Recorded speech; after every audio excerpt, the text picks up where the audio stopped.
Bonjour à toutes, bonjour à tous. Nous sommes très heureux de vous retrouver ce dimanche pour la première partie des 2 émissions que nous consacrons au bouddhisme zen face à la crise de la civilisation. Un thème plus que jamais d'actualité alors que l'on assiste à un effondrement des valeurs traditionnelles et de leurs fondements qui pourrait nous permettre pourtant de vivre tous en paix et en harmonie. Alors qu'entend-on tout d'abord par civilisation? De quelle manière la crise se manifeste-t-elle? À quelle situation conduit-elle? Nous rejoignons pour en parler notre invité Roland Reich. Roland Reich, bonjour. Bonjour. Alors vous êtes un disciple de maître Deshimaru. Oui. Vous êtes vous-même moine zen et vous enseignez depuis une trentaine d'années à la fois au dojo de Nice, mais aussi au temple zen de la Gendronnière. Vous dirigez également des retraites tout au long de l'année, un peu partout en Europe. Merci d'être avec nous, Roland Reich. Merci. Alors pourquoi est-ce que vous avez choisi d'aborder ce thème avec nous? Parce que c'est un thème qui me préoccupe depuis très longtemps, quasiment depuis que j'ai commencé la pratique du zen. J'ai vécu une véritable crise personnelle, existentielle, sur la question du sens de l'existence. Et je me suis aperçu que ce n'était pas seulement une crise personnelle, mais qu'en fin de compte, ça correspondait bien à une crise générale de la société moderne, de la civilisation moderne, notamment sur ce qui concerne les fondements des valeurs et qui donnent un sens à la vie. Donc ça a été d'abord personnel et ensuite, pourquoi maintenant cette question, alors que j'aurais pu l'aborder il y a longtemps, c'est parce qu'on parle depuis quelques années de crise, mais on parle tout le temps d'une crise financière, d'une crise économique, on parle un petit peu de crise politique, mais je trouve qu'on ne va jamais vraiment à la racine, comme si les crises étaient des accidents et qu'il n'y a pas vraiment un problème fondamental de crise au niveau de la civilisation. Alors pour cela, revenons tout d'abord au terme de civilisation, qui est un terme que l'on entend beaucoup, qui est beaucoup employé. Comment est-ce que vous le définissez? Oui, c'est très difficile à définir une civilisation, mais je dirais que on peut dire l'ensemble des institutions et des valeurs qui sont suffisamment partagées par un groupe humain, par une société ou même un groupe de sociétés, qui permet de vivre ensemble et d'une façon suffisamment harmonieuse. Voilà. Alors revenons maintenant à la crise qui se manifeste de différentes manières, vous l'avez évoqué. Quels sont ces différents aspects les plus importants d'après vous, Roland Reich? On est dans des situations paradoxales, en ce sens que nous avons des valeurs qui sont les valeurs de la République, qui sont théoriquement partagées par tout le monde. Et quand on regarde de près ces valeurs, c'est-à-dire la liberté, l'égalité, la fraternité, qui figurent au fronton de tous les monuments publics, eh bien on s'aperçoit qu'en réalité, ces valeurs ont souvent une valeur formelle, mais n'animent pas toujours suffisamment, profondément, la vie de chacun d'entre nous. Et même le contraste entre ces valeurs affichées et la réalité vécue fait crise. Par exemple, on parle toujours de liberté, mais la liberté n'est pas quelque chose de si évident que ça. Il y a bien sûr une liberté de droit, mais il y a beaucoup de facteurs d'aliénation dans la société moderne, pour des raisons extérieures, toutes les pressions du monde social, les pressions des médias, les pressions de la mode, ce qui fait qu'un individu, finalement, est très conditionné par son environnement. Il est aussi conditionné par ce qu'on attend de lui, ce qu'on attend de lui à un niveau familial, mais au niveau social, au niveau de son travail. Et donc, il doit se conformer, donc rentrer dans un certain moule, finalement. Et puis, il y a aussi le problème de la liberté intérieure, qui est à la base même de tout. Et cette liberté intérieure est loin d'être acquise, car il y a en nous toutes sortes de conditionnements. En tant que bouddhiste, on pourrait parler déjà du karma, qui sont un ensemble de conditionnements qu'on hérite du passé. On est quand même avec un bagage qu'on a à gérer, à faire avec. Et puis, il y a toutes sortes d'autres facteurs psychologiques qui font qu'on n'est pas si libre que ça. Et alors qu'on est dans une civilisation qui met quand même la liberté comme une de ses valeurs premières. Alors, et en plus, ce qui est intéressant, c'est que le Bouddha, lui aussi, mettait la liberté en premier plan de sa quête spirituelle, puisqu'il était à la recherche d'une libération par rapport aux causes de la souffrance. Et moi, je me dis que la crise actuelle est une crise intéressante parce que c'est l'occasion d'approfondir ces valeurs de liberté, d'égalité et de fraternité en les examinant de plus près et notamment à travers la méditation bouddhiste qui permet d'approfondir ce qu'il en est. Alors, nous reviendrons plus précisément sur ce moyen dans la prochaine émission.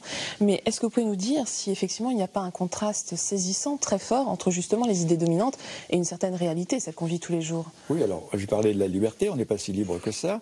L'égalité, elle est toujours proclamée, mais on voit bien, il y a énormément d'études qui sont faites là-dessus, qui montrent que finalement l'égalité des chances est loin d'être gagnée, notamment au niveau de l'éducation. Tous les gens qui arrivent à un certain niveau dans la société sont très rarement des gens qui viennent de milieux immigrés, par exemple, et ça pose problème. Et puis la fraternité, elle est proclamée. Il y a énormément d'ailleurs, et je m'en réjouis, de personnes qui s'engagent dans des actions humanitaires. Donc on sent ce besoin de fraternité qui est très, très important.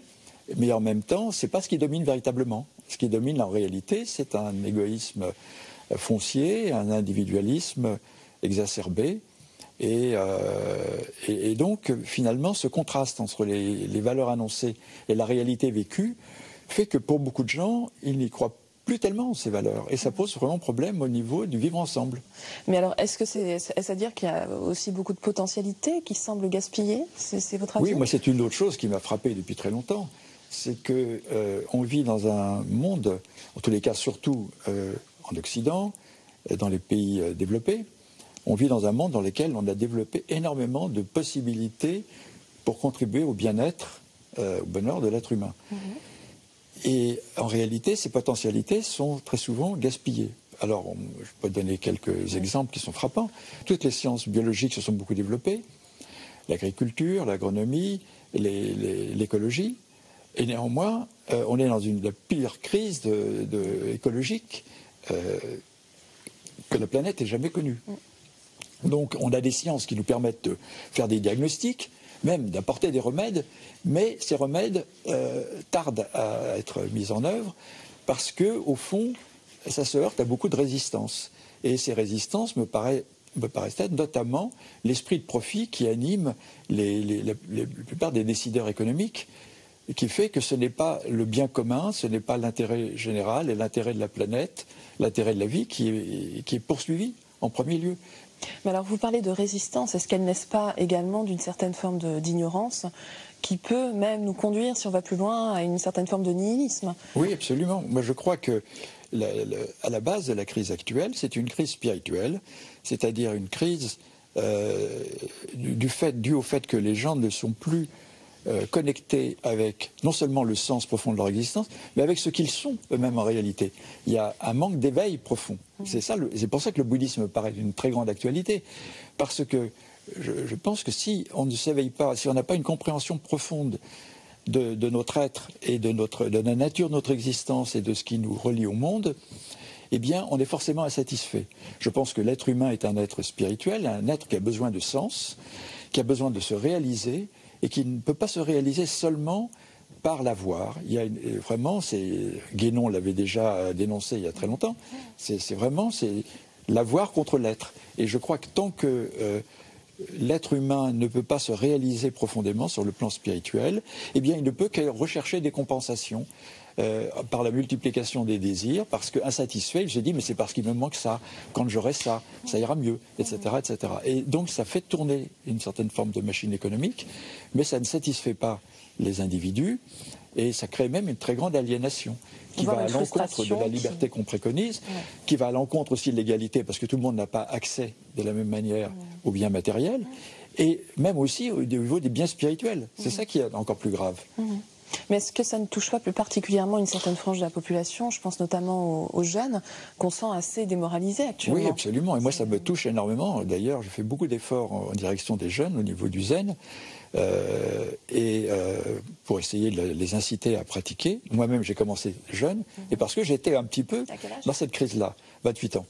Bon, c'était pas la première jeunesse, mais pas quand même. Et je vois, moi, beaucoup de jeunes à l'heure actuelle, je leur demande, mais pour toi, quel est le sens de la vie? Qu'est-ce que tu désires faire vraiment réaliser dans ta vie? Qu'est-ce que tu aimes? Oh, j'aime faire du shopping. J'ai entendu ce genre de réponse, des choses comme ça. Et le plus souvent, c'est je ne sais pas, je ne sais pas. C'est-à-dire que beaucoup de jeunes sont déroutés, ils ne savent pas comment s'orienter. Ce qui veut dire qu'ils peuvent aussi être la proie de gens qui leur proposent des solutions faciles. Hein. Alors pour conclure, est-ce que vous pourriez nous dire sur quelles valeurs, selon vous, ces nouvelles civilisations devraient se fonder, Roland Reich? Alors donc la valeur principale me paraît être la solidarité, le fait de se sentir en unité avec tous les êtres vivants, les êtres sensibles, implique de les respecter, de les aimer, de vouloir les aider. Donc ça implique d'avoir une attitude de compassion et de bienveillance à l'égard de tous les êtres, et pas seulement les êtres humains, mais les êtres sensibles. Ça implique les animaux, ça implique les plantes, ça implique donc le respect de l'environnement aussi, donc de l'écologie. Et puis ça implique le respect de toutes les grandes valeurs éthiques de la morale universelle, c'est-à-dire le ne pas tuer, et non seulement ne pas tuer, mais protéger toute vie, ne pas voler, mais au contraire être généreux, ne pas mentir, mais être authentique, c'est-à-dire être quelqu'un de sincère et le plus authentique possible, être vrai hein, dans sa communication avec les autres. Ça implique aussi de respecter la dimension la plus profonde de notre existence, donc de ne pas s'intoxiquer, de façon à pouvoir préserver la lucidité, la clarté de l'esprit, qui permet justement de vivre en harmonie avec les valeurs fondamentales et de ne pas les trahir par inattention, par négligence, par ignorance. Et donc tout ce qui permet de maintenir la vigilance, la lucidité fait partie des valeurs les plus importantes, à mon avis. Or, précisément, on est dans une société qui est dominée beaucoup par le désir, l'avidité, le désir d'obtention. Et une des valeurs fondamentales du zen, c'est la liberté, donc être libre de ses désirs, libre par rapport à l'avidité. Donc, cette libération implique une capacité de désintéressement. Mais comment pouvoir être désintéressé si on n'a pas au fond de soi-même une satisfaction profonde qui fait qu'on ne dépend plus de l'avoir, mais qu'on est vraiment en harmonie avec ce que nous sommes au fond, ce qui nous comble pleinement et nous rend heureux, et donc on n'éprouve plus le besoin d'obtenir davantage de choses, et donc ça permet non seulement de ne plus être avide, mais de devenir plus généreux, plus désintéressé. Et je crois que ça peut contribuer beaucoup à la pacification, parce que la paix est une des grandes valeurs aussi, la pacification des relations avec les autres. Donc la paix, qui est une des valeurs fondamentales, aussi bien entre individus qu'entre nations, implique un lâcher-prise par rapport à l'avidité, donc une certaine capacité de désintéressement. Et pour être désintéressé, il faut être réalisé. Car tant qu'on n'est pas réalisé, on vit dans le manque, et tant qu'on est dans le manque, on veut obtenir quelque chose pour le combler. Très bien, mais écoutez, je vous remercie beaucoup Roland Reich, et donc on se retrouve la semaine prochaine pour la suite de cette émission. Merci. Et pour compléter cette émission, justement, voici quelques ouvrages. Tout d'abord de notre invité Roland Reich, Manuel de méditation zen aux éditions Le Relier. Il nous propose ici de nouvelles traductions et commentaires de textes majeurs en s'appuyant sur les enseignements de Maître Dogen, qui, je le rappelle, transmit l'esprit et la pratique du zen de la Chine au Japon au XIIIe siècle. Ce monde est tout ce que nous avons, publié au courrier du livre du maître zen vietnamien Thich Nhat Hanh. Celui-ci nous offre une vision saisissante du futur de notre planète en nous expliquant comment agir pour la protéger et en prendre soin. Et enfin, Agir Zen, une morale vivante de Robert Aitken aux éditions Le Relier. Un essai passionnant et très concret sur la place que peut tenir la philosophie du zen dans notre vie quotidienne. L'auteur met l'accent notamment sur le sens de la responsabilité universelle dans notre société moderne. C'est la fin de notre émission. Vous pouvez la revoir pendant toute une semaine sur le site internet de France 2 en consultant plus.fr. Merci à tous de votre fidélité. Nous nous retrouvons la semaine prochaine pour la suite de cette émission.